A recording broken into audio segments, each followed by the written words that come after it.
Putra bungsu Jokowi memiliki nama yang unik, Kaisang Pangarep. Itu berarti dia sang pemimpin.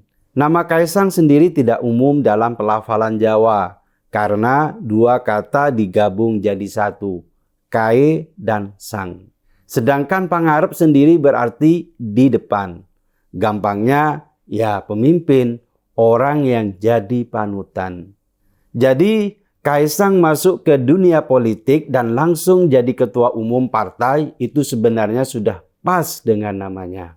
Meskipun pemimpin di sana sebenarnya bisa jadi pemimpin apa saja, termasuk pemimpin keluarga. Dalam waktu singkat, Kaisang Pangarep membuat perubahan besar di PSI.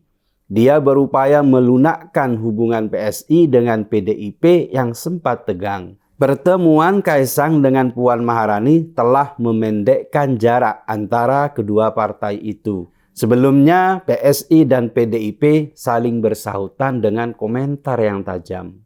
Gaya kepemimpinan Kaisang itu diharapkan membawa iklim politik yang lebih kondusif, atau dengan istilah Kaisang, politik riang gembira. Masuknya Kaisang ke ranah politik sempat menjadi gosip, karena selama ini Kaisang lebih memilih berbisnis daripada berpolitik. Tapi kemudian secara mengejutkan Kaisang masuk PSI dan langsung menjadi ketua umum. Banyak orang yang memuji langkah Kaisang itu, tapi ada pula yang mengkritiknya.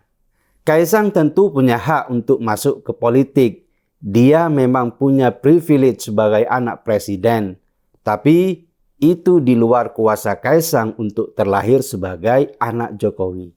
Modal politik ini sebenarnya juga dimiliki oleh banyak orang. Anak-anak para politisi lain juga memanfaatkan privilege yang diperoleh dari orang tua mereka. Hal itu tentu saja tidak bisa disebut sebagai dosa. Yang paling penting sebenarnya bukan soal modal sosial itu, tapi apakah Kaisang mampu membawa diri dengan baik dalam dunia politik? Dia harus berani menolak praktek korupsi dan penyalahgunaan kekuasaan. Asalkan Kaisang berjalan dengan lurus, politik adalah jalan yang mulia. Karena dengan politik, seseorang bisa membuat perubahan besar di sekitarnya. Tantangan untuk Kaisang tentu berat, karena dia harus berjuang keras untuk meloloskan PSI ke Senayan. Kaisang harus membidik ceruk suara yang selama ini tak tersentuh oleh PSI.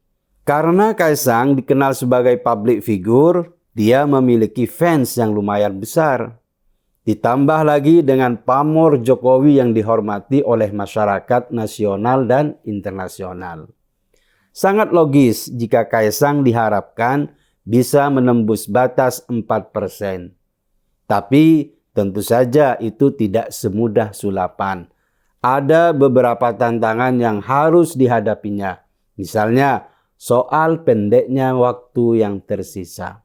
Seandainya Kaisang memimpin PSI 2 tahun yang lalu, akan ada banyak gebrakan yang bisa dia lakukan. Tapi waktu menuju pemilu tinggal beberapa bulan lagi. Kaisang harus berjuang untuk menarik konstituen sebanyak mungkin. Kaisang pasti akan berupaya keras untuk menghadirkan narasi perjuangan baru. Kehadiran Kaisang sendiri sebenarnya adalah sebuah kejutan yang membuat kader PSI kembali bersemangat. Ada yang pergi, ada pula yang datang. Dan nama Kaisang tentu menjadi pembeda dalam bursa pergantian pemain itu. Langkah Kaisang telah menunjukkan kelasnya sebagai seorang pemimpin.